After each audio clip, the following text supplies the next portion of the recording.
Bismillahirrahmanirrahim. Assalamualaikum warahmatullahi wabarakatuh. Alhamdulillahirrabbilalamin. Allahumma salli ala Sayyidina Muhammadin wa ala alihi wa sahbihi wa salim azmain. Alhamdulillah, kami dari Yayasan Rubatul Khairat Kota Ternate di bawah pimpinan Al-Habib Abdurrahman bin Kamil As-Sagaf. Sementara ini kami lagi membangun gedung pondok pesantren Rubatul Khairat Madrasah Al-Ulya yang sementara dibangun, ya. Gedung lantai 3. Kami sangat membutuhkan dana infak dan sedekah dari jamaah bapak-bapak dan ibu-ibu. Bagi yang mau berinfak untuk melanjutkan pembangunan gedung pondok pesantren, bisa ditransfer di rekening Bank Syariah Indonesia atas nama Yayasan Rubatul Khairat. Nomor rekening 723563956. Terima kasih.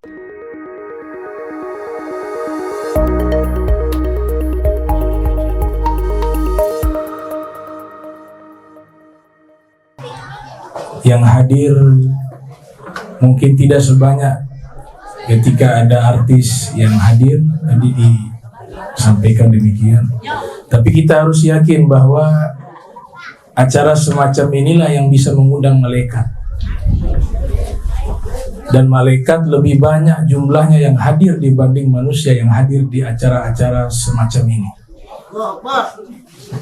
Nah, kita harus bersyukur bahwa kehadiran malaikat di tempat-tempat yang baik semacam ini mendatangkan manfaat yang sangat besar. Kalau kita mendengarkan beberapa riwayat yang menyatakan apabila malaikat hadir di majlis-majlis zikir, majlis-majlis ilmu, itu malaikat bukan sekedar hadir, tapi yastaghfiruna lahum. Selama kita duduk di kegiatan yang mulia semacam ini, maka selama itu pula malaikat beristighfar memohon ampun kepada Allah atas dosa-dosa seluruh yang hadir di tempat semacam ini dan mendapatkan doanya malaikat. Kita yakini doaul malaika mustajab, doanya malaikat mustajab, tidak pernah ditolak oleh Allah Subhanahu wa taala. Kita di sini 2 jam, maka selama 2 jam malaikat doakan kita. Selama 2 jam malaikat beristighfar kepada kita. Kita di tempat ini 3 jam, selama itu juga malaikat mendoakan kita dan beristighfar untuk kita agar Allah ampunkan dosa-dosa kita, dan secara tidak langsung malaikat memperkenalkan diri kita di hadapan Allah Subhanahu wa taala. Ini yang kadang-kadang kita lupa bahwa kita tidak perlu berkecil hati. Mau yang hadir 4 orang, 3 orang, 2 orang, niat kita niat baik, Allah balas bukan jumlah tapi usaha dan niat kita. Kemudian tadi Pak Lurah juga mengutip hadis Rasul. Nah, ini satu keistimewaan di mana Nabi terpisah dengan kita dengan jarak yang sangat jauh. Kalau dihitung dengan Hijriah 1445 Hijriah. Akan tetapi kita masih bisa berhubungan dengan Nabi, bahkan memperkenalkan diri kita di hadapan Nabi Muhammad SAW. Dengan apa? Salawat dan salam kepada beliau. Tadi benar dikutip hadis Rasul, "Ma min muslimin yusallimu alayya hatta raddallahu alayya ruh hatta arudda alaihi salam." Atau kama qala Rasul sallallahu alaihi wasallam, "Ma min muslimin," tidaklah seorang muslim, yusallimu alayya, memberikan salam kepadaku, illa, mohon maaf saya koreksi, illa pakai kata illa, kecuali raddallahu alayya, Allah kembalikan kepada ruhku, raddallahu ruh alayya hatta arudda alaihi salam, hingga aku menjawab salam orang yang memberikan salam kepadaku. Begitu beruntung, ya, salam kita dijawab oleh makhluk terbaik sealam jagat raya Muhammad sallallahu alaihi wasallam. sangat beruntung nama kita disebutkan di hadapan Nabi Sallallahu Alaihi Wasallam. Alhamdulillah, tsumma alhamdulillah. Maka momentum bulan Maulid juga kita iktsarus shalah wassalam alaih, memperbanyak salawat dan salam kepada Nabi tercinta Muhammad Sallallahu Alaihi Wasallam. Baik, saya akan membahas sedikit terkait tema. Nah, di sini temanya mengenang ya, atau juga mengenal ya, mengenang atau mengenal pribadi agung Nabi Muhammad Sallallahu Alaihi Wasallam. Para ulama yang memang berkecimpung di ilmu yang membahas tentang pribadi Nabi, di situ mereka sudah membuat 5 ilmu khusus, yang dimana 5 ilmu ini membahas tentang Rasul Muhammad Sallallahu Alaihi Wasallam. Para ulama mengatakan kelebihan ulama hadis dibanding ulama-ulama lainnya bukan berarti membanding-bandingkan. Semua ulama di bidang ilmu itu memiliki keistimewaan masing-masing. Ulama tafsir mereka sibuk dengan Al-Quran karena yang mereka kaji Al-Quran, yang mereka tafsiri Al-Quran. Ulama bahasa Arab sibuk dengan bahasa Arabnya. Ulama fikih sibuk dengan hukum Islam. Tapi ulama hadis memiliki satu keistimewaan, yaitu kedekatan mereka dengan Nabi Muhammad. Karena ulama hadis sibuknya dengan apa? Dengan hadis-hadis Rasul. Mungkin kalau dihitung, mereka adalah orang-orang yang paling banyak bersalawat kepada Rasulullah Muhammad SAW. Kenapa demikian? Karena setiap kali meriwayatkan hadis Nabi, selalu mereka bersalawat. Qala Rasulullah Sallallahu Alaihi Wasallam. Kalau mereka baca 1000 hadis, berarti 1000 kali salawat. Mereka baca 10.000 hadis, berarti 10.000 kali salawat.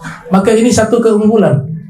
Tidak menutup kemungkinan ulama-ulama lainnya, ulama sufi, tasawuf, mereka juga bisa untuk bersalawat dengan jumlah yang banyak kepada Nabi. Tapi ulama hadis, setiap harinya yang mereka kaji hadis, otomatis mereka bersalawat kepada Nabi Muhammad Sallallahu Alaihi Wasallam. Ini keistimewaan ulama hadis. Oleh sebab itu dikatakan bahwa orang yang paling dekat denganku, kata Nabi, majlisan, kata Rasul, agrabun nas bi majlisan yaumal qiyamah aktsaruhum salatan. Wa fi riwayah ahasinuhum akhlaqa. Orang yang paling dekat denganku di hari kiamat, majlisa, tempat duduknya, berarti dia duduk bersama Nabi, paling dekat dengan Nabi. Ada 2 riwayat. Riwayat pertama, yang paling banyak bersalawat kepadaku, agrabun nas bi yaumal qiyamah aktsaruhum alayya salatan. Yang kedua, yang paling bagus akhlaknya. Nah, kedua-duanya ini saya ibaratkan, yang satu dulu di samping kanan Nabi Muhammad, yang satunya di samping kiri Nabi Muhammad Sallallahu Alaihi Wasallam di yaumil qiyamah. Maka ulama-ulama hadis mereka membuat 5 instrumen ilmu yang membahas tentang personality Nabi Muhammad Sallallahu Alaihi Wasallam. Ilmu pertama disebut dengan ilmu fadail. Ilmu fadail ini membahas tentang ilmu yabhasu fi fadaili Rasulillah. Satu bidang ilmu yang membahas tentang keutamaan Nabi Muhammad Sallallahu Alaihi Wasallam. Di antara ulama-ulama yang menulis kitab membahas hal tersebut, di antaranya Ibnu Zawzi Al-Baghdadi, yang lahir tahun 510 Hijriah, wafat 597 Hijriah. Judul kitabnya adalah Al-Wafa bi Fadail Nabi Al-Mustafa. Kemudian ada juga Syekh Yusuf An-Nabhani menulis kitab berjudul Jawahirul Bihar fi Fadail Nabi Al-Mukhtar. Ini kitab membahas apa? Keutamaan Nabi Muhammad. Tadi dibacakan Maulid Rasul, Maulid Ad-Diba. Ada satu fasal menghimpun keutamaan dan mukjizat Nabi. Fagalat al-malaikatu ya habibur rahman, lau alimta ma yuradu bika minal khair la arafta qadra manzilatika 'alal ghair wazdata farahan wa surura wa bahjatan wa nura. Ya Muhammad, abshir faqad nushirat fil kainati a'lamu ulumik wa tabasharatil makhluqatu bigudumik wa lam yabqa syai'un mimma khalaqallahu ta'ala illa ja'a li amrika ta'ian wa li maghalatika sami'an. Kemudian dilanjutkan lagi apa? Waddab wal ghazalatu yashhadani laka birrisalah wasyajaru wal qamaru wadh-dhi'bu yantiquna binubuwatika an qarib wa markabukal buraq ila jamalika mushtaq wa Jibril syawushu mamlakatika qad a'lana bi dzikrika fil afaq wal qamaru ma'murun laka bil insyiqaq. Itu artinya adalah Syekh Abdurrahman Ad-Daibai sedang menceritakan keutamaan Nabi Muhammad, fadail Nabi Muhammad. Dikatakan di situ malaikat menyatakan bahwa Nabi Muhammad adalah Habibur Rahman, kekasih Allah yang Maha Penyayang. Seandainya engkau mengetahui hakikat kebaikan yang Allah berikan kepadamu, engkau pasti mengetahui bahwa derajatmu itu melebihi seluruh makhluk yang pernah Allah ciptakan. Dan engkau akan berbahagia dan senang dan bermegah dan bercahaya. Wahai Muhammad, engkau berbahagialah karena sungguh panji-panji ilmumu sudah tersebar di penjuru alam semesta. Seluruh makhluk berbahagia atas kelahiranmu. Tidak ada sesuatu apapun yang pernah Allah ciptakan melainkan mereka akan taat kepadamu dan mendengar ucapanmu. Bahkan fasayatikal ba'ir bi zimamik yastajir. Unta pun akan datang meminta perlindungan kepadamu. Biawak, wadhab, wal ghazalah dan rusa bersaksi akan kenabian dan kerasulanmu. Pohon asyajar, rembulan dan juga serigala, mereka telah mengabarkan bahwa kelak engkau akan diutus menjadi seorang rasul dan seorang nabi. Dan Jibril beserta seluruh malaikat menjaga kerajaanmu. Dan Jibril memberikan pengumuman di seantero langit di hadapan seluruh malaikat penyebutan nama muliamu. Dan sungguh bulan ditundukkan di hadapanmu. Dengan izin Allah engkau membelah menjadi dua bagian. Ini luar biasa. Bagaimana derajat maghamat kemuliaan Nabi Muhammad sallallahu alaihi wasallam. Maka kalau mengenal Nabi secara hakikat gak bisa. Yang mengenal Nabi secara hakikat itu Allah. Para sahabat pun mengatakan ma'arafnahu illa zillah. Kami tidak mengenal Nabi. Selama ini kami hidup bersama Nabi, yang kami kenal hanya bayangan Nabi Muhammad. Karena hakikat kemuliaan Nabi itu bisa terungkap nanti di yaumil qiyamah. Di yaumil qiyamah di situ seluruh jabatan dicabut oleh Allah, termasuk jabatan para anbiya, para rasul. Kalau jabatan para nabi, para rasul saja dicopot di yaumil qiyamah, bagaimana jabatan yang lainnya? Tapi satu jabatan yang tetap kekal dan ditunjukkan oleh Allah di hadapan seluruh makhluk di yaumil qiyamah, yaitu jabatan kekasih Allah, jabatan Nabi Muhammad sallallahu alaihi wasallam. Nanti terlihat di situ. Oh, ternyata Nabi kita luar biasa. Magomnya luar biasa, sangat dicintai oleh pencipta alam semesta.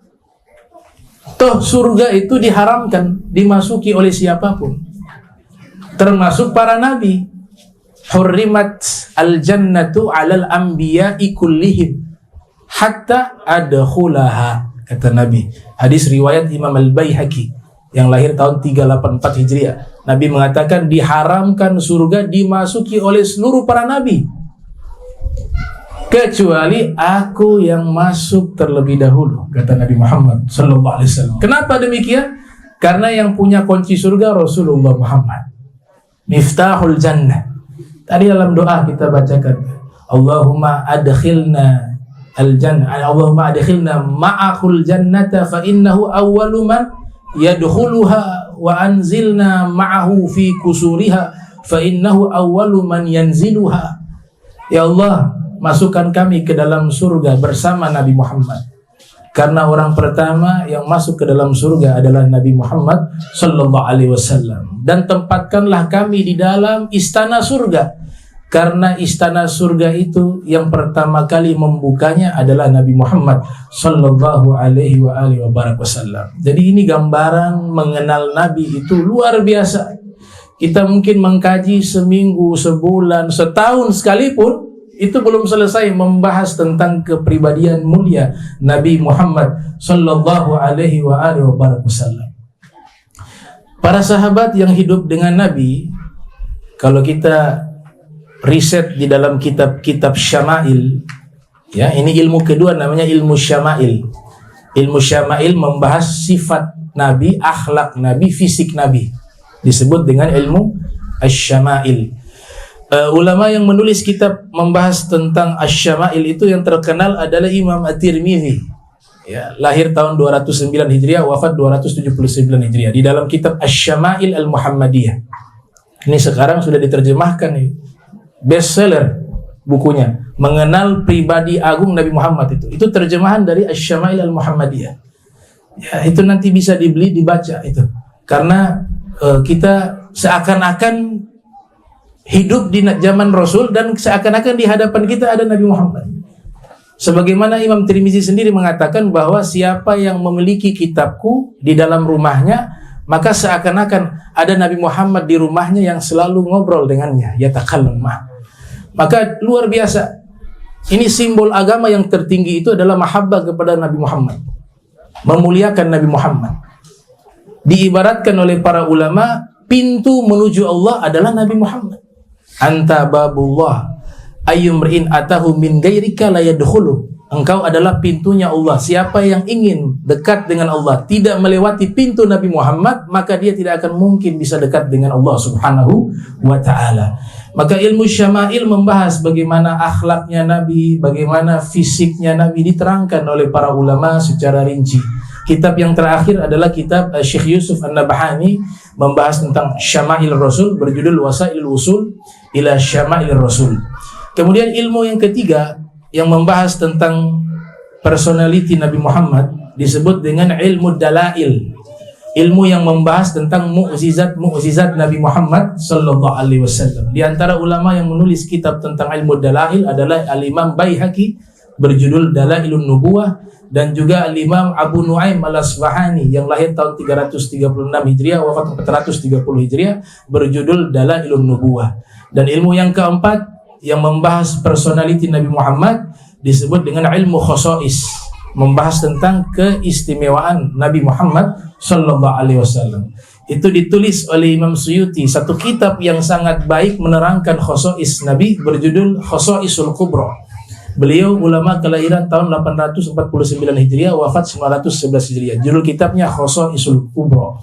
Kemudian ada kitab karangan Ibnu Mulakkin, salah satu guru daripada Al-Hafiz Ibnu Hajar Al-Asqalani yang lahir tahun 723 Hijriah, wafat 804 Hijriah, berjudul Khosoisun Nabi, membahas tentang kekhususan Nabi Muhammad sallallahu alaihi wasallam. Dan ilmu yang terakhir yang membahas secara khusus biografi hidup Nabi Muhammad terkenal dengan sebutan As-Sirah An-Nabawiyah. Ilmun yabhathu fi hayati Rasulillah mundu maulidihi ila hina wafatihi. Satu bidang ilmu yang membahas biografi Nabi Muhammad sallallahu alaihi wasallam sejak beliau lahir hingga beliau wafat, disebut dengan As-Sirah An-Nabawiyah. Kitab Sirah Nabawiyah yang pertama itu disebutkan oleh para ulama karya Al-Imam Ibnu Ishaq atau Abu Ishaq Al-Madani berjudul As-Sirah An-Nabawiyah li Ibni Ishaq. Kemudian ada kitab Sirah Nabawiyah abad kedua Hijriah ditulis oleh Ibn Hisham. Kemudian ada Sirah Nabawiyah ditulis oleh Al-Imam Ibnul Qayyim, ya, tahun 691 beliau lahir, wafat 751 Hijriah, berjudul Zadul Ma'ad fi Haddi Khairil Ibad. Kemudian juga ada Sirah Nabawiyah karya Abdul Qasim As-Suhaili, Raudul Unf, dan juga ada Sirah Nabawiyah karya Al-Hafiz Ibnu Katsir yang lahir tahun 700 Hijriah, wafat 774 Hijriah, As-Sirah An-Nabawiyah dari potongan kitab Al-Bidayah wan Nihayah. kemudian mutaakhirin, banyak sekali ulama menulis tentang sirah nabawiyah. Di antaranya Dr. Said Ramdan Al-Buti, Fiqih Sirah Nabawiyah. Kemudian ulama India, Syekh Mubarak Furi, Ar-Rahiqul Makhtum, dan juga Dr. Mustafa As-Sibai menulis juga Ad-Durus wal Ibar fi Sirah Nabawiyah, dan juga syarah dari Maulid Ad-Dibai ditulis oleh Profesor Dr. As-Sayyid Muhammad Ibn Alwi Al-Maliki berjudul Mukhtasar fi Sirah Nabawiyah, dan masih banyak ya, tidak cukup waktu saya sebutkan satu persatu. Kesimpulannya, kenapa kitab sirah begitu banyak?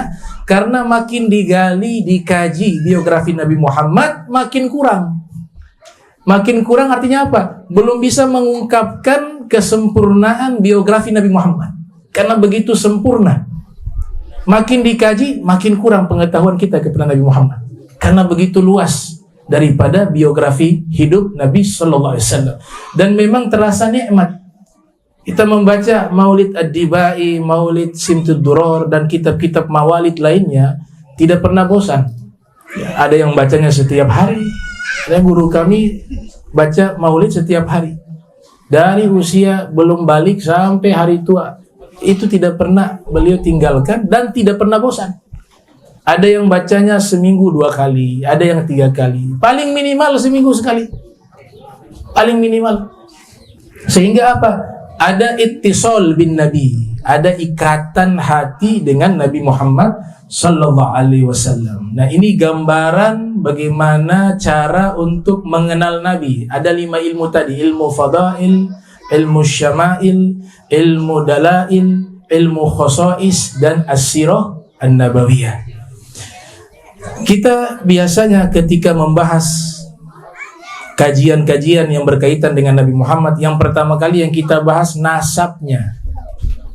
Nasab Nabi itu yang disepakati berdasarkan riwayat, Nabi Muhammad nasabnya sampai kepada seorang soleh bernama Sayyiduna Adnan. Memang beberapa sejarawan menyebut sampai Nabi Adam ya. Jadi nasabnya Nabi itu, para muarikh, para ulama ahli sejarah itu banyak mencantum nasab Nabi, disebut mulai dari Nabi Muhammad sampai Nabi Adam. Tuh. Tapi yang mu'tamad, yang kuat itu nasab Nabi yang bisa disebutkan satu persatu itu dari Nabi Muhammad sampai ke Sayyidina Adnan. Di situ kurang lebih ada 22. Ya. Muhammad ibn Abdullah ibn Abdul Muttalib ibn Hashim ibn Abdul Manaf ibn Qusay ibn Hakim bin Murrah bin Ka'ab bin Lu'ay bin Ghalib bin Fihr bin Malik bin An-Nadar bin Kinana ibn Huzaimah bin Mudrikah bin Mudar bin Nizar bin Ma'an bin Adnan. Ya, itu yang disepakati. Jadi kalau dihitung 22. Kalau saya sebutkan kurang 22, berarti ada yang satu yang kurang tuh. Ya, coba dihitung ya. Muhammad ibn Abdullah ibn Abdul Muttalib ibn Hashim ibn Abdul Manaf ibn Qusay ibn Hakim ibn Murrah bin Ghalib bin Fihr bin Malik bin Nadar bin Kinana bin Huzaimah bin Mudrikah bin Ilyas bin Mudar bin Nizar bin Ma'ad bin Adnan. Pas? Iya, pas sudah. Nanti kalau kurang satu ya manusiawi. Ya, pokoknya itu saya pernah hitung 22 ya. 22 yang disepakati sampai kepada Sayyidina Adnan. Dan yang paling substansi yang ingin saya sampaikan di sini, kesemuanya itu muslim. Kesemuanya muslim. Tidak ada satupun itu yang kafir. Semuanya muslim, menyembah kepada Allah Subhanahu wa taala. Bahkan salah satu ulama menulis kitab biografi leluhur Nabi. Satu persatu biografi leluhur Nabi dibahas. Itu Fakhrul Mu'abbad nama kitabnya. Membahas tentang apa? Biografi nasab Rasul Muhammad SAW. Salah satu Nabi namanya Armia itu bertemu dengan leluhur Nabi Muhammad dan melihat ada cahaya bersinar di jidat buyutnya Nabi Muhammad SAW. Nabi Armia namanya. Bahkan Nabi Musa juga demikian. Nabi Musa itu ketika berperang dan pernah jadi konflik antara Bani Israel dengan orang-orang Quraisy. Waktu itu Quraisy belum disebut Quraisy karena Quraisy itu Fihr. Ya, Fihr itulah leluhur Nabi yang pertama kali dijuluki Quraisy. Sebelumnya itu berperang dengan Ma'ad. Jadi Ma'ad ini kan kakek buyutnya Rasul Muhammad sallallahu alaihi wasallam. Nabi Musa di Mesir dengan Bani Israel. Pernah satu kejadian, satu masa terjadi konflik antara Bani Israel menghadapi Ma'at, buyutnya Nabi Muhammad. Terjadi peperangan, Nabi Musa diminta oleh kaumnya berdoa kepada Allah agar Allah berikan kemenangan kepada Bani Israel. Melawan siapa? Sayyidina Ma'at dengan pasukannya. Sayyidina Ma'at, buyutnya Rasul. Nabi Musa doa, ya Allah kasih kemenangan. Ternyata setiap kali perang kalah. Nabi Musa punya kelompok, Bani Israel kalah. Peperangan pertama kalah, kedua kalah. Akhirnya Nabi Musa, ya Rob, saya ini kan nabimu. Saya doa, apakah tidak diijabah? Kalimullah. Kata Allah Ta'ala, wahai Musa, bagaimana saya bisa mengijabah doamu? Sedangkan lawan yang kalian hadapi, Sayyidina Ma'at itu adalah buyut Nabi terbaik, Nabi Muhammad, yang akan lahir dari sulbinya. Coba lihat, Nabi Musa doanya tidak dijawab oleh Allah karena berperang menghadapi siapa? Buyutnya Nabi Muhammad, Sayyidina Ma'at. Itu. Kata Allah Ta'ala, karena nur Nabi Muhammad ada di situ. Bagaimana bisa saya mengijabah doamu untuk mengalahkan buyutnya Nabi Muhammad, Sayyidina Ma'at, sedangkan cahaya Nabi Muhammad ada di sulbinya, kata Allah Subhanahu wa Ta'ala. Jadi luar biasa, ini orang-orang soleh, dan mereka itu syariat. Al-Quran belum menurunkan haramnya khamar. Itu kan tahun 2 Hijriah menurut sebagian sejarawan. Khamar itu diharamkan tahun 2 Hijriah. Ada yang mengatakan 3 Hijriah. Kesimpulannya haramnya di Madinah. Tapi seluruh leluhur Rasul, mereka sudah membuat undang-undang bahwa anak turunannya dan famili mereka semuanya diharamkan meminum minuman keras. Padahal Al-Quran belum menyatakan hukum haramnya meminum minuman keras. Mereka menggunakan syariat siapa? Syariat Nabi Ibrahim. Nasab Sayyidina Adnan disepakati sampai kepada Nabi Ismail dan juga Nabi Ibrahim. Ada satu salawat dari seorang ulama besar di Bogor, dikenal dengan Keramat Empang Bogor, Al-Habib Abdullah bin Muhsin Al-Attas. Saya punya rasail, ya, tulisan surat beliau. Itu ada catatan, di situ ada sigot salawat. Sallu ala jaddil Hasan Muhammad At-Tahiri Al-Yamani. Sallu ala jaddil Hasan. Ya Allah, berikanlah salawat, atau kalian wahai orang beriman bersalawatlah kepada kakeknya Hasan. Di sigot yang lain, solli, bentuk tunggal. Solli ala jaddil Hasan. Berikanlah salawat kepada kakeknya Hasan. Muhammad, yaitu Nabi Muhammad.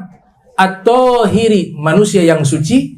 Al-Yamani, yang berbangsa Yaman. Ini lafaz Al-Yamani, berbangsa Yaman, ternyata sejarahnya itu nanti bisa kita pahami di zaman Nabi Ismail. Makkah di zaman itu gak ada penduduk. Manusia pertama yang memakmurkan wilayah yang kita kenal sekarang, kota suci Makkah Al-Mukarramah, yang pertama kali bermukim di tempat tersebut adalah 2 manusia. Yang satu Siti Hajar, kemudian yang kedua putra beliau Nabi Allah Ismail alaihissalam. Tidak ada yang lain yang tinggal di situ. Kemudian datang hafilah, satu rombongan dagang berasal dari negeri Yaman, Bani Jurhum. Syekh Abdurrahman Ad-Daibai punya kitab sejarah Tarikhul Maimun. Itu membahas tentang sejarah kota Zabid dan juga kutipan sejarah Yaman. Dijelaskan di situ, rombongan dagang ini datang mampir ke wilayah tersebut karena mereka ingin mencari air.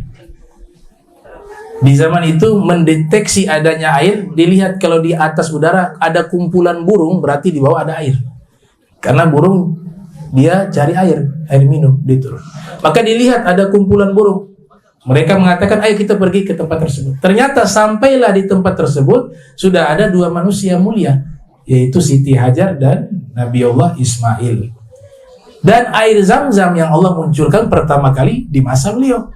Dikatakan dalam tafsir Ruhul Ma'ani karya Imam Alusi al-Baghdadi itu menyebutkan bahwa malaikat Jibril memukul dengan sayapnya tanah tersebut, kemudian keluarlah air Zam-Zam persis di bawah kaki Nabi Allah Ismail. Maka mereka ini Bani Jurhum meminta izin kepada Siti Hajar, boleh tidak meminta air, karena mereka tahu lokasi tersebut mereka sering lewati, tidak pernah ada air. Ketika ada dua manusia berkah ini, Siti Hajar dengan Nabi Allah Ismail, baru muncul air Zam-Zam. Maka mereka tahu ini adalah haknya mereka. Minta izin, minta air, dikasih oleh Siti Hajar. Mereka putuskan, ini letak geografis strategis di Makkah. Posisinya di tengah bumi. Kemudian di Jazirah Arab menjadi pusat lintas perdagangan. Maka mereka katakan, bagaimana kalau kita tinggal saja di sini? Di mana ada air, di situ ada kehidupan. Dibuatlah peradaban di situ. Tinggallah mereka, dinikahkan anak perempuan dari Bani Jurhum asli Yaman dengan Nabi Allah Ismail. Dari situlah lahirlah suku Quraisy, penduduk asli kota Makkah. Maka syair itu mengatakan Nabi Muhammad al-Yamani, ada darah Yaman sebab darah Nabi Muhammad juga mengalir darahnya Nabi Ismail yang menikah dengan wanita Yaman, Bani Jurhum, yang turunan tersebut berasal dari wanita Yaman itu. Maka dinamakan Nabi al-Yamani. Subhanallah. Waktu berjalan, ternyata di dalam sejarah banyak anak turunan Nabi Muhammad hijrah ke Yaman. Sebelum mereka hijrah ke Yaman, turunan sahabat sudah ada di Yaman. Ada turunan Sayyidina Abu Bakar Siddiq, Al-Amudi, itu turunan sahabat Sayyidina Abu Bakar. Ada Al-Khatib, itu turunan sahabat. Dan masih banyak, Ammar bin Yasir. Mereka bermukim dulu di situ. Baru tahun 317 Hijriah kurang lebih, Al-Imam Ahmad Al-Muhajir hijrah ke Hadramaut, disambut oleh mereka. Ini bukan hal yang kebetulan, semua sudah diatur oleh Allah Subhanahu wa Ta'ala. Karena dikatakan sebenarnya Nabi itu punya keinginan ingin hijrah ke Yaman, bukan hijrah ke Yathrib, Madinah. Karena Nabi paham sejarah, asal usul Nabi ini punya leluhur dari Yaman, dari pihak ibu, dari pihak perempuan, dari Nabi Ismail istrinya. Dan Nabi paham orang-orang Yaman, Nabi puji, hatinya lembut, hatinya halus, orangnya baik, ahli hikmah, ahli fikih. Ingin hijrah ke Yaman, tapi takdir menetapkan perintah Allah hijrahnya ke Madinah. Dan di Madinah juga istimewa, orang-orang yang punya karakter yang baik, disambut Nabi Muhammad SAW. Tapi keinginan Nabi itu tetap Allah ijabah. Lewat apa? Lewat anak turunannya. Mereka hijrah ke Yaman. Sampai Wali Songo datang dan seterusnya, semuanya bersumber dari negeri Hadramaut. Nah, ini yang dibahas pertama kali di dalam kitab As-Sirah Nabawiyah, bahwa yang kita kenali harus nasab Nabi dulu. Sehingga kita tahu bahwa beliau ini manusia pilihan, Thahirun Mutahharun, orang yang suci dan disucikan oleh Allah Subhanahu wa Ta'ala. Mulai dari beliau sampai Nabi Adam, semuanya itu muslim. Tidak ada yang kafir, tidak ada yang musyrik. Hasya wa kalla. Hasya wa kalla. Tapi biasa terjadi fitnah. Ya, orang besar itu sering difitnah. Ya, ada yang mengatakan orang tuanya kafir. Termaktub di dalam beberapa riwayat. Ada yang mengatakan kakeknya juga kafir, menyembah berhala katanya. Riwayat Imam Baihaqi padahal palsu. Imam Baihaqi tidak pernah meriwayatkan itu. Kitab dipalsukan itu hal yang sudah terjadi sejak lama. Gitu. Dan Imam Baihaqi ulama ahli sunnah wal jamaah, menjunjung tinggi kehormatan Nabi Muhammad SAW. Gitu. Nah, ini yang harus dipegang ya, bahwa nasab Nabi suci. Jadi kalau kita ingin menyatakan Nabi Muhammad, gak ada yang kurang, begitu dah. Sempurna, al-kamil wal-akmal. Manusia yang sempurna dan paling sempurna, itulah Nabi Muhammad sallallahu alaihi wa alihi wa barak wasallam. Kemudian sahabat ini luar biasa, mereka memperhatikan Nabi bukan hanya dari sisi ibadahnya Nabi, bukan dari sisi sunnah Nabi, bahkan fisiknya Nabi diperhatikan. Tidak ada satu manusia di dunia ini yang biografi hidupnya selengkap biografi hidup Nabi Muhammad. Gak ada. Coba bisa ditantang. Tokoh mana yang biografi hidupnya dijelaskan secara rinci dan secara spesifik hingga jumlah rambut putih pun dihitung? Nabi punya rambut putih itu ada 2 riwayat mengatakan, riwayat pertama 17 helai rambut putih. 17 helai. Tidak pernah didapati biografi satu tokoh manusia rambut putihnya dihitung, tidak ada. Ini khusus untuk siapa? Untuk Nabi Muhammad sallallahu alaihi wasallam. Riwayat yang lain mengatakan ishrun. Rambut putih Nabi ada 20 helai. Begitu juga di jenggot. Jadi yang dihitung bukan hanya di rambut, di jenggot juga dihitung. Salah satu sahabat yang membuat observasi khusus terhadap fisiknya Nabi, yaitu putra dari Sayyidina Umar bin Khattab, Abdullah bin Umar. Kami baca di kitab Al-Buduru At-Tali'ah, syarah daripada Risalah Ar-Risalah Al-Jami'ah karya Dr. Ahmad Yusuf Nisaf.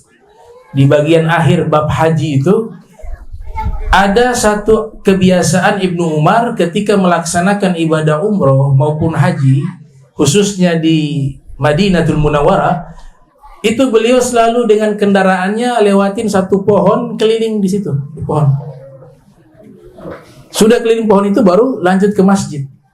Dan itu diperhatikan oleh sahabat-sahabatnya. Padahal keliling pohon itu gak masuk manasik haji, tidak masuk arkan haji, tidak masuk sunnah-sunnah haji atau umroh. Di luar itu. Maka ditanya kepada Ibnu Umar, kami perhatikan tiap kali engkau melaksanakan ibadah haji ataupun umroh, kalau di kota Madinah selalu engkau keliling di satu pohon itu. Apa jawaban beliau? Karena biasanya Nabi Muhammad SAW, beliau sering keliling di pohon itu. Saya ingin ikut jejaknya. Kebiasaan Nabi Muhammad pun saya ikut. Padahal tidak masuk dalam apa? Sunnah haji atau umroh. Tidak masuk dalam rukun haji atau umroh. Tidak masuk dalam wajib haji ataupun umroh. Tapi dia ingin mengikuti semua jejak langkah Nabi Muhammad sallallahu alaihi wasallam. Itulah pencinta sejati. Pencinta sejati gak pakai nanya mana dalilnya. Karena yang dilakukan oleh Nabi itu dalil. Yang dilakukan oleh Nabi itu dalil. Baik yang sifatnya diucapkan, baik juga sifatnya yang dilakukan, baik sifatnya yang didiamkan, dan baik sifatnya yang diisyaratkan. Kadang-kadang yang diisyaratkan ini yang banyak yang luput. Gitu. Kebanyakan pahamnya ucapan, perbuatan. Contoh dengan perbuatan, contoh dengan ucapan. Tapi isyarat ini, orang-orang yang punya zauk, punya rasa dalam beragama, punya cinta kepada Nabi Muhammad, isyarat itu mereka bisa paham. Itulah yang dilakukan oleh para ulama-ulama. Salah satunya ini. Perayaan Maulid ini isyarat. Cari gaul gak ada. Gaulan Nabi SAW, siapa yang melakukan Maulid dapat pahala sekian, gak ada. Kutubu Tis'ah juga tidak ada. Atau perbuatan Nabi, Nabi merayakan hari Maulidnya, gak ada fi'il. Tapi isyarat begitu banyak. Ditanya kepada Nabi Muhammad, kenapa puasa hari Senin? Dzaka yaum wulidtu fih. Hari Senin itu hari lahir saya, kata Nabi Muhammad. Itu isyarat. Isyarat Nabi memuliakan hari lahirnya. Tinggal kita buat standar mi'yar hukum. Apakah perbuatan ini ada yang dilarang enggak? Bertentangan dengan hukum syariat tidak? Bertentangan dengan aqwal ulama tidak? Nah, itulah yang menjadi rujukan hukum. Jadi sunnah juga ada yang isyarat. Isyarat kita harus berusaha menangkap itu dengan apa? Dengan ta'azim dan cinta kepada Nabi Muhammad sallallahu alaihi wasallam. Nah, Ibnu Umar juga mencontohkan. Nabi mengatakan dalam hadis ahfus syawarib wa auful liha. Ya, cukur kumis kalian, panjangkanlah jenggot kalian. Khaliful musyrikin. Dalam satu riwayat ini dikutip oleh Al-Imam Bukhari yang lahir 194, wafat 256 Hijriah dalam kitab Sahih Al-Bukhari. Ibnu Umar observasi jenggotnya Nabi itu seukuran apa. Sampai setingkat itu. Setiap kali memandang wajah Rasul, ini mereka gak berani menghadap langsung. Jadi yang bisa meriwayatkan fisik Nabi itu bisa dihitung dengan jari. Sayyidina Ali meriwayatkan, istri meriwayatkan, Ummu Ma'bad meriwayatkan. Sedikit riwayat sahabat yang bisa menerangkan fisiknya Nabi itu sedikit. Alasannya apa? Mereka mengatakan, ma kuntu utik an amla'a aini minhu ijlalan lahu. Kami punya mata ini gak berani memandang wajah beliau. Karena begitu besar wibawa beliau, keagungan beliau begitu besar, sehingga untuk menatap pun kami tidak sanggup, kata mereka. Maka ditanya kepada Ammar bin As dan beberapa sahabat, bagaimana sih siflana, coba sifati kepada kami, bagaimana fisiknya Nabi? Mereka mengatakan, demi Allah, kami seumur hidup bersama Nabi, gak pernah lihat wajahnya Nabi. Sekalipun lihat sedetik kami tundukkan pandangan, karena tidak mampu melihat kesempurnaan Nabi Muhammad SAW. Maka diriwayatkan oleh Ummu Ma'bad. Ummu Ma'bad sekali pandang bisa menceritakan secara spesifik manusia yang wangi, yang indah, yang tampan. Ini salah satu sifat fisik Nabi yang terbaik diriwayatkan oleh Ummu Ma'bad. Ummu Ma'bad ketemunya sekali dengan Nabi. Sekali doang. Waktu Nabi hijrah mampir di kemah mereka. Kemudian Ummu Ma'bad hanya punya kambing kurus kecil. Nabi Muhammad meminta izin, ada makanan, kami hijrah belum makan. Ia mengatakan, ada cuma kambing kecil seekor. Kata Nabi, tidak masalah yang kecil, saya mau bagi ke sahabat saya ini, beberapa orang, mereka juga lapar belum makan. Diizinkan oleh sang ibu. Disentuh oleh Nabi, kambingnya gemuk, dagingnya berkualitas terbaik. Kemudian dalam riwayat Ibnu Mas'ud mengatakan, bahkan kambing jantan Nabi sentuh, minta susu, berubah jadi betina, air susunya keluar. Selesai itu disentuh lagi, kembali lagi menjadi kambing jantan. Itu mukjizat Nabi Muhammad SAW. Jadi mereka saksikan begitu, bagaimana mukjizat Nabi tampilkan di hadapan mereka. Ya, mereka lihat kebesaran Nabi. Nabi sebelum menjadi Rasul di usia 40 tahun, itu keajaiban sudah ada di sekeliling Nabi. Fala yamurru sallallahu alaihi wasallam bi hajarin wala syajarin illa qala assalamu alayka ya Rasulullah. Nabi kalau lewat di gang yang di situ ada bebatuan, ada pohon-pohon, itu terdengar suara salam, assalamu alayka ya Rasulullah. Ternyata sumber suaranya dari pohon dan bebatuan. Sampai sekarang gang itu dinamakan Zikhakul Hajar. Sampai sekarang masih ada, namanya Gang Batu. Dinamakan Gang Batu karena setiap kali Nabi lewatin jalan tersebut, gang tersebut, batu-batuan dan pepohonan yang ada memberikan salam kepada Nabi Muhammad SAW. Luar biasa. Nah, riwayat semacam ini menambahkan penghormatan cinta kepada Rasul Muhammad SAW. Jadi beliau itu dianalisa oleh Ibnu Umar, jenggotnya Nabi ukurannya seperti apa, gitu. Dilihat itu dapat kesimpulan. Jadi maksud panjangkanlah jenggot itu, batasannya segenggam, beliau katakan. Karena Ibnu Umar itu dikatakan yaqbidu ala lihyatihi fayaqta'u ma zada 'ala al-kaffi. Guru-guru kami mengajarkan begini, dipegang, kemudian jenggotnya sampai di ujung. Kalau dia lewat digunting, lewat telapak tangan ini digunting. Jadi seukuran segenggam tangan, kata Ibnu Umar. Tuh. Walaupun ada yang di bawah itu ya kita hormatilah, ya nggak masalah. Tapi itu sahabat loh, Ibnu Umar. Ya, Ibnu Umar meriwayatkan demikian, segenggam daripada telapak tangan. Maknanya apa? Teliti sekali dengan Nabi Muhammad. Serinci itu mereka mengamati, menganalisa sosok Nabi Muhammad SAW. Dilihat jenggotnya Nabi seperti itu, diikuti oleh Ibnu Umar. Bahkan selera makan Nabi juga mereka memperhatikan. Dilihat oleh Anas bin Malik, oh Nabi suka itu sayur labu. Ya, sayur labu. Dia perhatikan, oh ternyata Nabi ini kalau makan sayur labu beliau senang. Beliau suka sayur labu. Padahal seleranya Anas bin Malik itu tidak suka sayur labu. Tapi semenjak melihat Nabi Muhammad Sallallahu Alaihi Wasallam senang dengan sayur labu, dia mengatakan mulai hari ini dan seterusnya saya mencintai sayur labu karena mengikuti selera Nabi Muhammad Sallallahu Alaihi Wasallam. Inilah pencinta sejati, semua diikuti. Ya, laqad kana lakum fi Rasulillahi uswatun hasanah. Itu jelas teladan yang baik. Sekalipun itu hal yang mubah, tidak masuk dalam ruang ibadah, tapi ketika kita lakukan dengan dasar cinta, ingin ikut orang yang dicintai, yaitu Nabi kita Muhammad sallallahu alaihi wasallam, maka akan bernilai kebaikan di sisi Allah Subhanahu wa taala. Qul in kuntum tuhibbunallaha fattabi'uni yuhibbukumullah wa yaghfir lakum dzunubakum. Sayyidina Jabir juga begitu.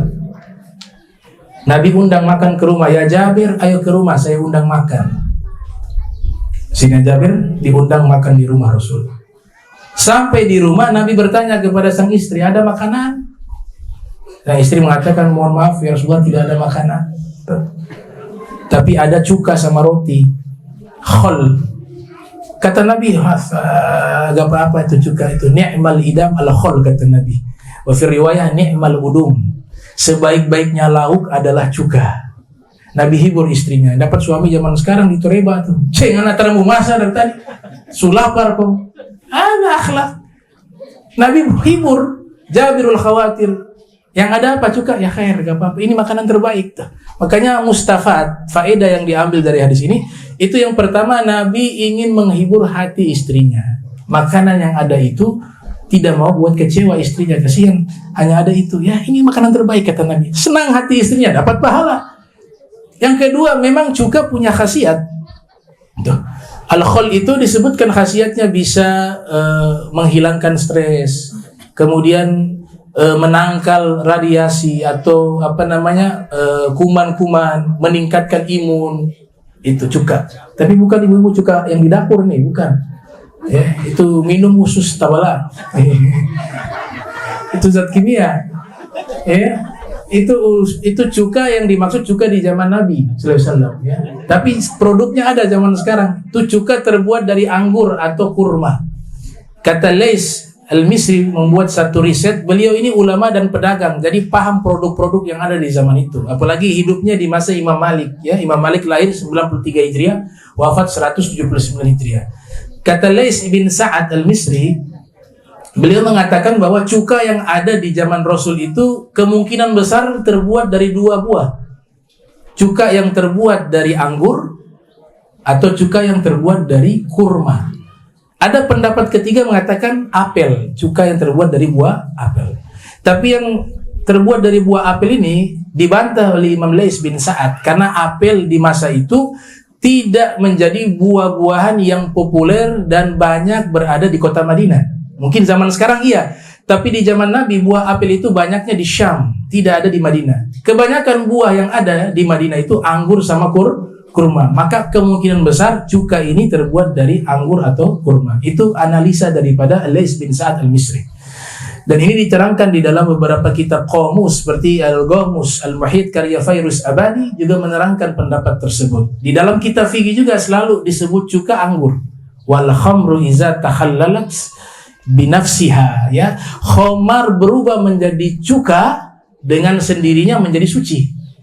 Maka cuka di sini yang dimaksud al-khamar. Khamar itu yang dimaksud adalah dari anggur. Difermentasi berubah menjadi cuka. Maka cukanya ini terbuat dari anggur. Itu kata Rasul, sebaik-baiknya lauk adalah cuka. Sayyidina Jabir ketika mendengar Nabi bersabda demikian, padahal ini sebenarnya tujuan utama hibur hati istri. Tapi karena sudah mendengar Nabi mengatakan lauk terbaik adalah cuka, pulang ke rumah semua di dapur isinya cuka. Kenapa? Ikut selera Nabi Muhammad SAW. Nabi mengatakan sebaik-baiknya lauk adalah cuka. Begitu sahabat mereka di dalam ittiba, mengikuti Nabi Muhammad SAW secara total. Imam Malik buat riset. Nabi makan buah apa yang Nabi sering suka? Dicari, dapat 3 buah. Di sini dikatakan hadrawat. Kalau hadrawat itu sayur, ya. Tapi kalau kita terjemahkan di zaman kita kan itu semangka, dimasuknya apa? Buah apa sayur? Buah. Ya, cuma bahasa di kitab itu hadrawat, sayur-sayuran. terlepas dari masalah bahasa, beliau mengatakan Nabi itu paling suka 3 buah.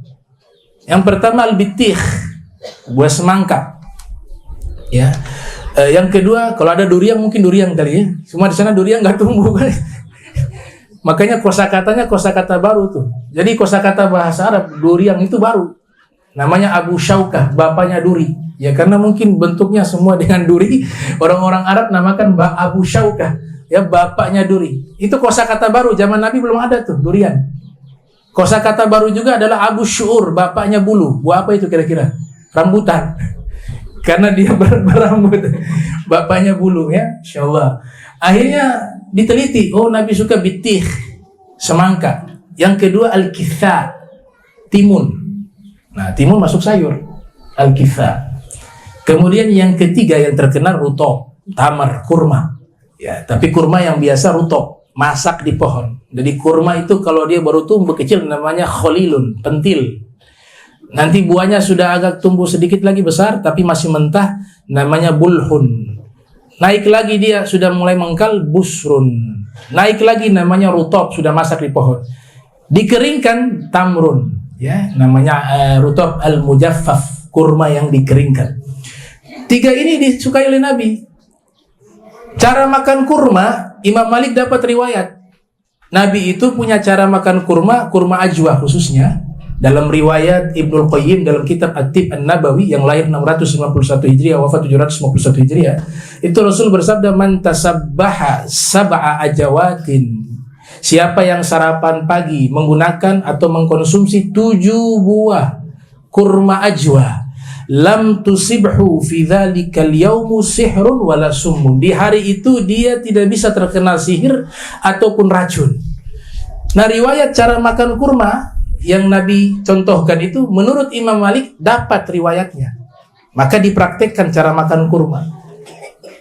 Cara makan timun juga demikian, ada riwayatnya menurut Imam Malik. Tapi yang tidak ada riwayat cara makan semangka. Cara makan semangka Nabi itu seperti apa? Tidak ada riwayat. Akhirnya beliau itu dikatakan tidak pernah makan semangka. Ditanya kenapa tidak pernah makan semangka, beliau menjawab, li'anni lam a'rif kaifiyata akli bitihi Rasulillah. Karena saya tidak tahu cara makan semangka Nabi seperti apa. Sampai setingkat cara makan semangka pun diikuti oleh Imam Malik. Salah satu ulama besar Al-Habib Ali bin Abu Bakar Sagran juga demikian. Dalam kitab Al-Mu'jam Al-Latif disajikan beliau secangkir kopi. Kemudian beliau ketika meminum kopi mengeluarkan siwak. Siwaknya dicelupkan ke dalam kopi. Setelah itu siwak digunakan. Jadi tidak pernah minum secara langsung tuh kopi. Selalu pakai siwak. Maka ditanya kepada beliau, kenapa setiap minum kopi selalu menggunakan siwak, tidak minum secara langsung? Kata beliau apa? Yang pertama, ini kopi di zaman Nabi tidak ada. Sehingga cara minum kopi Nabi Muhammad saya tidak tahu. Tapi kalau siwak Nabi sunnahkan, dan cara menggunakan siwak ada riwayatnya, maka saya ingin dapat pahala sunnah, saya menggunakan minum kopi menggunakan siwak. Gitu. Ittiba kepada Nabi Muhammad sallallahu alaihi wasallam. Itu dari sisi makanan. Imam Nawawi mengatakan kalau selera kita ikut selera Nabi itu juga mustahab, suatu anjuran. Dan pasti apa yang disukai oleh Nabi itu baik. Pasti baik, punya khasiat, punya manfaat. Yang berikut, sahabat juga mereka mengenal Nabi dari kostum. Rasulullah punya pakaian diriwayatkan. Ya, imamah. Imamah ini ada yang sifatnya tradisi Arab, ada yang sifatnya sunnah. Kalau imamah orang-orang musyrik itu menggunakan imamah tanpa kofiah. Langsung, jadi rambut kelihatan dari atas. Itulah yang Nabi katakan di dalam hadis riwayat Abu Dawud yang lahir tahun 202 Hijriah wafat 275 Hijriah, di dalam sunannya, al-farqu ma bainana wa bainal musyrikin al-amaim alal qalanis. Perbedaan kita dengan orang musyrik ketika menggunakan imamah, yaitu kita umat Islam menggunakan imamah di atas kofiah. Dan itu imamah sunnah. Tapi kalau tanpa kofiah, kelihatan rambut langsung menggunakan imamah, kata Nabi itu imamahnya orang-orang musyrik. Dan itu diperhatikan bagaimana cara menggunakan imamahnya Nabi Muhammad. Bahkan di dalam kitab-kitab Syama'il itu ada namanya bab al-amaim, bab tentang imamah secara khusus. Dalam riwayat disebutkan oleh Imam Suyuti yang lahir tahun 849 Hijriah, wafat 911 Hijriah, dalam kitab Al-Hawi lil Fatawa, beliau riwayatkan satu hadis, lamma dakhala Rasulullah sallallahu alaihi wasallam Makkatal Mukarramah wa alaihi imamatun sauda. Nabi ketika masuk ke kota Makkah di tahun 8 Hijriah, di saat pembebasan Fathul Makkah, itu diriwayatkan Nabi menggunakan imamah berwarna hitam. Maka dibuat bab khusus ketika terjadi jihad, peperangan, biasanya Nabi menggunakan imamah warna hitam. Kecuali di Ghazwatul Hunain, ya, perang Hunain setelah Fathul Makkah itu Nabi menggunakan imamah warna kuning. Kemudian ditanya oleh sahabat, wahai Rasulullah, imamah engkau warna kuning. Kata Nabi, ya, para malaikat yang Allah kirim membantu kita dalam peperangan, mereka menggunakan imamah warna kuning. Nabi menggunakan imamah warna kuning. Secara umum aktivitas beliau sehari-hari imamah warna putih, dan kostumnya yang beliau sukai kostum warna putih. Beliau katakan dalam hadis dikutip oleh Syekh Nawawi Al-Bantani dalam kitabnya Nihayatuz Zain, kitab fikih, di situ mengatakan albisu min thiyabikumul bayadha fa innaha min khairi thiyabikum wa kaffinu fiha mautakum. Gunakanlah baju kalian warna putih karena itu baju terbaik kalian, kata Nabi Muhammad, dan kafanilah orang yang wafat di antara kalian menggunakan kain berwarna putih. Jadi Nabi secara umum menggunakan warna putih. Kadang-kadang warna hijau. Itu di dalam Al-Quran dikatakan pakaian penghuni surga warna apa? Hijau. Kata As-Sayyid Muhammad Murtada Az-Zabidi di dalam kitab Ithaf, beliau mensyarahi kitab Ihya Ulumuddin yang ditulis oleh Hujjatul Islam Abu Hamid Muhammad bin Ahmad Al-Ghazali At-Tus yang lahir 450 Hijriah, wafat 505 Hijriah, menyatakan kenapa penghuni surga pakaiannya warna hijau. Maka dijawab oleh beliau, karena Nabi suka warna putih dan warna hijau. Jadi stylish dari pakaian surga itu ikut selera Nabi Muhammad. Nabi Muhammad suka warna hijau, Allah jadikan kostum penghuni surga warna hijau dan warna putih, ditambah dalam satu riwayat warna putih. Kedua-duanya itu adalah warna kesukaan Nabi Muhammad sallallahu alaihi wasallam. Coba lihat tuh, Nabi punya selera, Allah jadikan kostum penghuni surga karena Nabi suka warna hijau dan warna putih. Wa kiblat kita Ka'bah itu juga selera Nabi Muhammad. Seandainya kalau waktu itu Nabi Muhammad ingin kiblat arahnya ke Moti, itu akan sholat ke Moti, bukan ke Makkah. Ya, qad nara tagalluba wajhika fis samai falanuwalliyannaka kiblatan tardaha fawalli wajhaka syatral masjidil haram. Kami melihat engkau menggerakkan wajah ke langit, berharap kiblat dipindah. Yang dahulu kiblatnya kemana? Baitul Maqdis. Al-Imam Ibnu Hajar sekali dalam kitab Fathul Bari mengatakan 16 sampai 17 bulan umat Islam di zaman itu kalau sholat kiblatnya ke Baitul Maqdis. Itu perpindahannya terjadi pada tahun 2 Hijriah sebelum perang Badar di bulan Rajab, tanggal 17 Rajab. Perpindahan daripada arah kiblat. Kok bisa pindah? Tardoha, Allah katakan. Karena Nabi suka kiblatnya ke Ka'bah. Maka saya katakan waktu itu kalau Nabi suka kiblatnya ke Moti, hari ini kita sholat menghadap ke Moti. Karena bukan Ka'bahnya, tapi karena Nabi Muhammadnya sallallahu alaihi wasallam. Maka saya katakan rancangan proyek pembangunan Ka'bah itu yang punya proyeknya Allah. Tuh. Yang jadi pekerjanya Nabi Ibrahim, Nabi Ismail, pengawasnya malaikat Jibril, tapi yang punya Nabi Muhammad. Jadi itu dibangun untuk Nabi Muhammad SAW. Ka'bah dibangun untuk Rasul, karena Allah tahu Rasulullah suatu saat ingin arah kiblat menghadap ke Ka'bah. Maka sebelum beliau lahir Allah sudah perintahkan, ayo bangun Ka'bah karena kekasihku nanti ingin sholat menghadap ke Ka'bah. Luar biasa. Tardoha, sesuai apa yang kamu suka. Kemudian sahabat juga mereka mengenali Nabi. Selain daripada tadi pakaian Nabi, mereka melihat Nabi menggunakan apa? Jubah. Karena Rasul sallallahu alaihi wasallam yalbisul qamis fawqa ka'bain. Dalam riwayat Mustadrak ditulis oleh Al-Imamul Hakim An-Naisabur yang lahir tahun 321 Hijriah, wafat 405 Hijriah. Menyatakan Nabi biasa menggunakan gomis di atas kedua mata kaki. Atas mata kaki itu memang anjuran ya. Tapi tidak sampai masuk neraka kalau di bawah mata kaki. Itu anjuran sunnah dan khilafiyah. Harga kain di zaman itu mahal. Orang-orang kaya biasa menyombongkan dirinya dengan menunjukkan strata sosialnya lewat kain. Mereka tahu dari pakaian. Oh, kalau kainnya di bawah mata kaki orang kaya, berarti dia beli kainnya banyak. Tapi kalau kainnya di atas mata kaki orang miskin. Maka kita dapat sahabat ada punya satu pakaian, Zulbijadain. Itu hijrah, masuk Islam, hijrah, menemui Nabi. Kaumnya menangkapnya. Kalau kau keluar semua hartamu ditinggal. Kalau kau ikut Muhammad, dia katakan kalian ambil semua harta saya beserta seluruh pakaian saya, tidak apa-apa. Asalkan jangan melarang saya hijrah menemui Nabi Muhammad SAW. Dia tinggalkan hartanya, rumahnya, kampung halamannya hanya untuk beriman kepada Nabi Muhammad SAW. Akhirnya dia tiba di kota Madinah bertemu Rasul. Dia menyatakan keislaman di hadapan Nabi. Tidak lama waktu meninggal dunia beliau.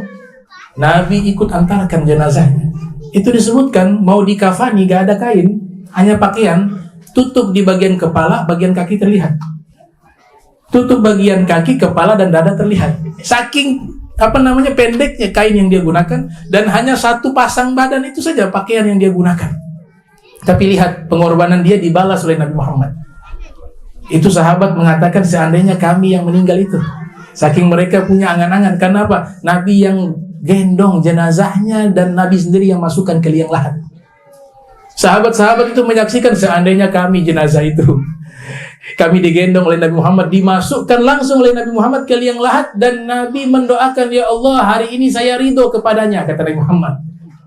Saya Nabi Muhammad ridho kepada fulan, si jenazah ini, maka ya Allah tolong ridhoilah si fulan. Kata sahabat, seandainya saya jenazah itu dapat doa Nabi Muhammad sallallahu alaihi wasallam. Nah itu, jadi karena faktor harga kain mahal, maka orang-orang sombong ingin menunjukkan hartanya lewat pakaian. Disitulah keluar riwayat man jarra thawbahu khuyala lam yanzur Allahu ta'ala ilaihi yaumal qiyamah. Siapa yang menyeret-nyeret bajunya, karena bajunya kepanjangan, jalannya terseret-seret dengan kain, maka di hari kiamat Allah Ta'ala tidak akan memandangnya. Ada kata apa? Khuyala. Dia menyeret-nyeret dengan tujuan kesombongan. Khuyala itu artinya congkak dan sombong atau pamer gitu. Maka masalah ini masalah khilafiyah. Di dalam 4 mazhab berbeda pendapat. Ada memang yang mengatakan harus di atas mata kaki. Ada yang mengatakan enggak, mubah. Ada yang mengatakan makruh gitu. Bahkan ada yang mengatakan itu perkara karena takut terkena najis.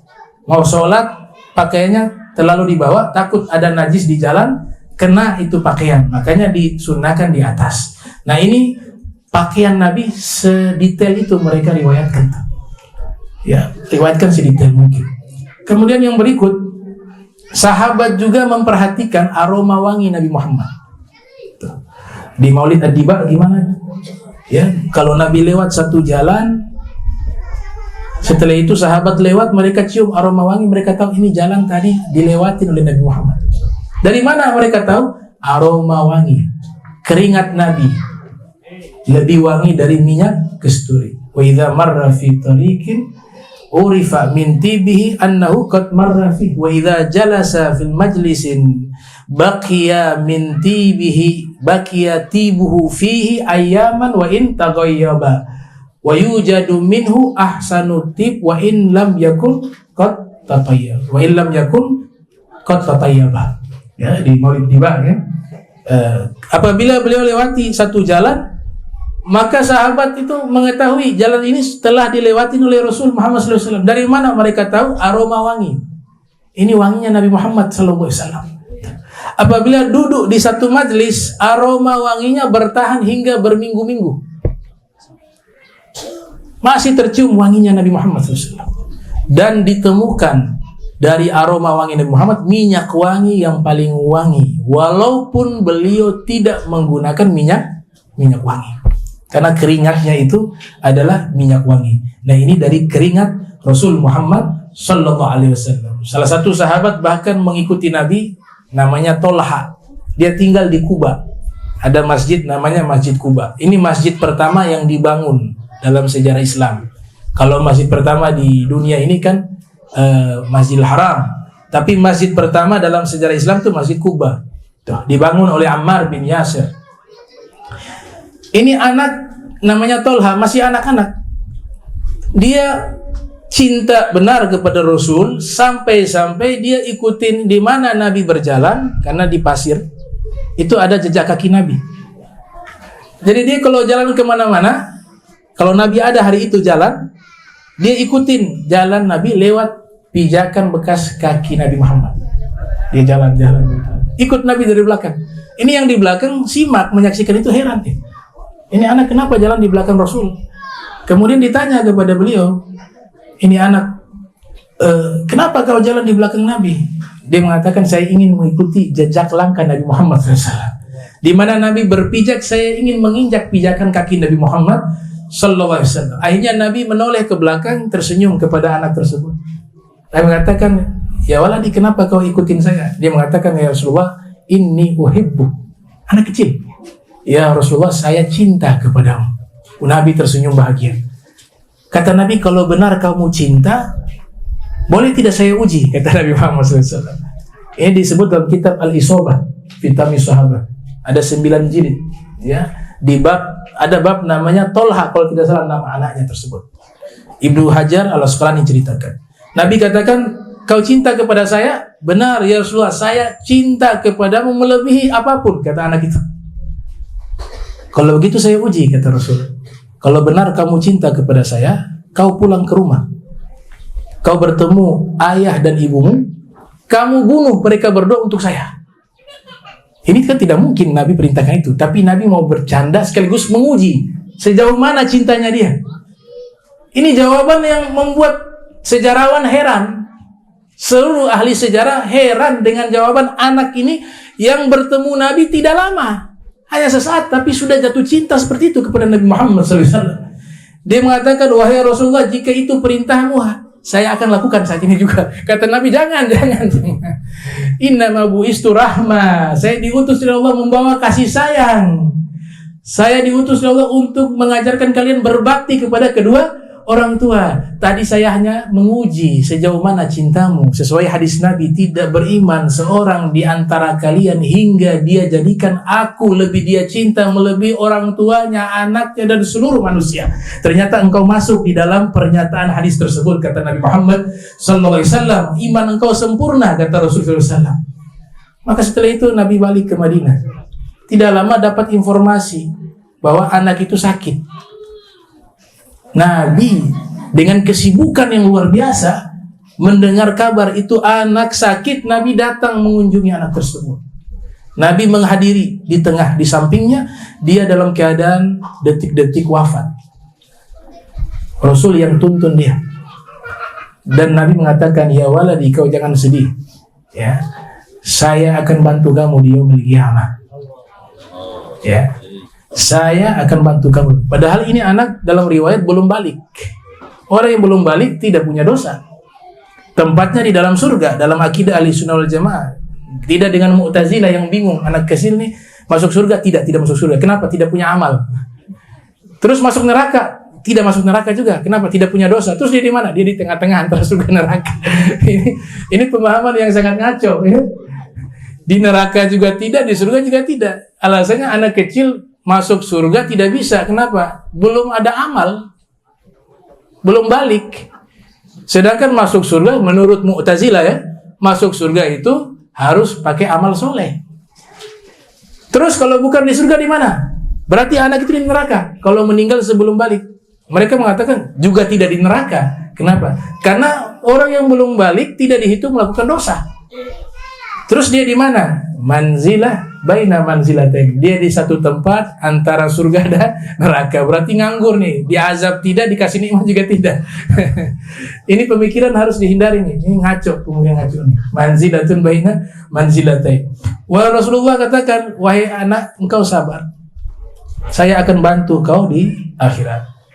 Maknanya Nabi berikan dia kelas VIP nanti di yaumil qiyamah. Nabi ingat. Dan wahai anak, sebagaimana kau pernah nyatakan kau cinta kepadaku, maka aku pun menyatakan aku Nabi Muhammad cinta kepadamu. Dia meninggal dalam meneteskan air mata. Hakadha Rasul. Allahu Akbar. Mudah-mudahan semua dicintai oleh Nabi Muhammad. Berkumpul dengan Nabi Muhammad sallallahu alaihi wasallam. Allahumma salli wa sallim Muhammad. Allahumma jama'na jam'a marhuma wa tafarraqna bari tafarraqa ma'suma wa la taj'al minna wa la minna syikran mahruma. Ya Allah, sebagaimana kau kumpulkan kami di tempat ini, kumpulkan kami di yaumil qiyamah bersama kekasihmu Muhammad sallallahu alaihi wasallam. Ya Allah, persaksikanlah kami di sini menghadirkan diri kami, meluangkan waktu kami, mengorbankan tenaga kami, harta kami, pikiran kami semata-mata ingin mendapatkan ridho kekasihmu Muhammad sallallahu alaihi wasallam. Ya Allah, jangan biarkan kami yang ada di tempat ini, Engkau biarkan kami keluar dari majelis ini dalam keadaan membawa dosa. Berikan kami pengampunan, tidaklah kami keluar dari majelis ini melainkan Engkau telah bersihkan kami dari dosa-dosa kami, dan Engkau sucikan kami, hati kami, dan tumbuhkan rasa cinta di dalam hati kami kepada Nabi Muhammad sallallahu alaihi wasallam.